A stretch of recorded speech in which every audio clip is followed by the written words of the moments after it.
Hi everyone, Cherie here. Today I'm going to be creating a layout using the June 2020 Cravings kit from Citrus Twist Kits. I've got a couple of pieces of paper here that were left over from previous projects that I've done with this kit, so I really want to use those up today, even though I do have more to choose from over here.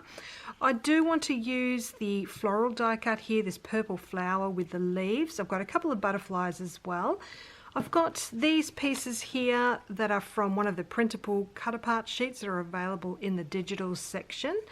And I've got the chipboard pieces here, I've got the puffy stickers, the word stickers, and my title is using the puffy stickers from the kit. I really love this font.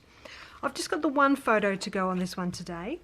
And I'm using this little chipboard piece. It does say I'm no quitter, which doesn't suit my page today, but I think I'll be using one of the word stickers over the top of that so that I can use that piece. All right, I think I'm ready to get started, so let's get into it. Okay, so to start off with, I'm going to use this scalloped edge punch down one of these paper strips. So I'll just go right down that long edge. And then I'm going to just trim it off a little bit so it's a slightly shorter than that other strip. I'm just going to tuck that one in behind. So I can go ahead and add these two strips to the bottom of the page now, just layering them together first, and then they can be added to the very bottom of the page. I do apologise, it's off camera there. Okay, so now I'm just going to grab my sewing machine and add some stitching across that paper strip at the bottom and around the edge as well.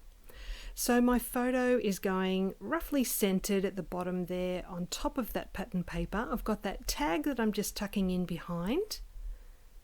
Just trying to center that down the side of the photo. Then I've got this other little tag piece that was from the printable cut apart sheet. So just tucking that in behind. And I'm also going to add the floral piece down the left hand corner of the photo, and I've got some little leaves to tuck in behind there as well. So I do put them at the top here to start off with, and then I move them. I sort of feel they look a bit better down the bottom, but you'll see a bit later I do add another leaf to that towards the end of the layout. So I've got that chipboard piece and a puffy heart sticker that I'm just adding to that top right hand corner. And now I'm adding that word phrase sticker to that chipboard piece.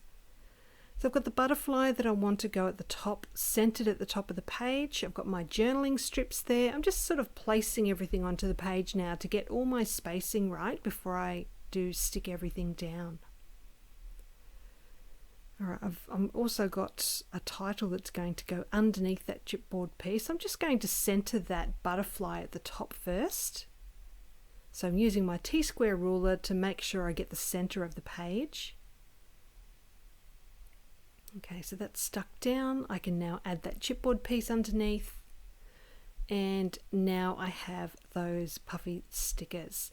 So I've gone ahead and stuck down my journaling strips. Now I'm sticking those puffy alphabet stickers onto the page as well, using my T-square ruler to try and center it as best I can. And I'm also adding a little label to the bottom of the page there. I am going to use my sewing machine to add some stitching across the journaling strips. And now all I need to do is add the date to that little label down the bottom. Just making sure that's nice and straight before I do that. So just adding the date to that, and then I will grab my sewing machine again and just stitch across that label at the bottom as well. So there, I'm just adding that extra leaf, and now this page is done. So I'll give you a closer look at the little details. I do have stitching at the center of that butterfly as well. A beautiful floral on the side there, and that label at the bottom. So please let me know if you've got any questions. Just pop it down below. I'll get back to you as soon as I can. I'll leave a link to Citrus Twist Kits down below as well, and I look forward to seeing you soon with another project. Have a great day.